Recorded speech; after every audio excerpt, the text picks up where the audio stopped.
Hello বন্ধুরা, আজকে আমি রান্না করব হাঁসের মাংস। আর শীতকাল মানেই হাঁসের মাংস খাওয়ার মজাটাই আলাদা।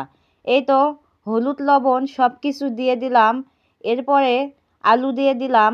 তবে আলুটা আমি ভেজে নিইনি, কী জন্য? আসলে এটা নতুন আলু, না ভাজলেও হবে, কাঁচাটাই ভালো লাগে, এই জন্য মাংসের সাথে কাঁচা আলুগুলোই দিয়ে দিলাম, আর ভাজলাম না।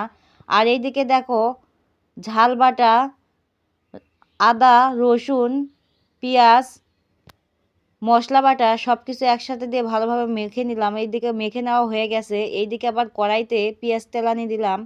পেঁয়াজের সাথে তেজপাতা, জিরা, আবার দারচিনি, গরম মশলা সব কিছু দিলাম।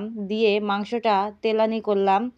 তেলানি করার পরে ভালোভাবে সব কিছু মিক্স করলাম। মিক্স করার পরে একটু ঢাকনা দিয়ে দিলাম। আর এইদিকে দেখো, বলক কিন্তু উঠেই গেছে, এই জন্য ভালোভাবে নেড়ে চেড়ে দিলাম।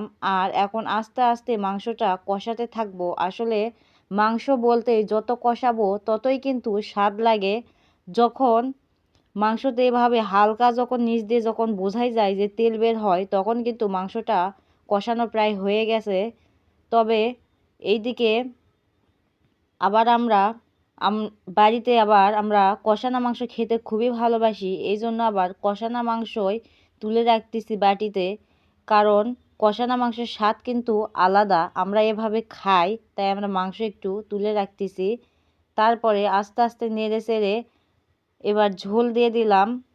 ঝোলটা দেওয়ার পরে আবারও ঢাকনা দিয়ে দিব, যাতে বলক ওঠে। এই তো দেখো, মাংসটা প্রায় বলক উঠে গেছে, আর প্রায় হয়েও গেছে। এই দেখো আমার হাঁসের মাংসের ফাইনাল লুক কেমন হয়েছে, অবশ্যই বলবা। ওকে, সবাই ভালো থাকো।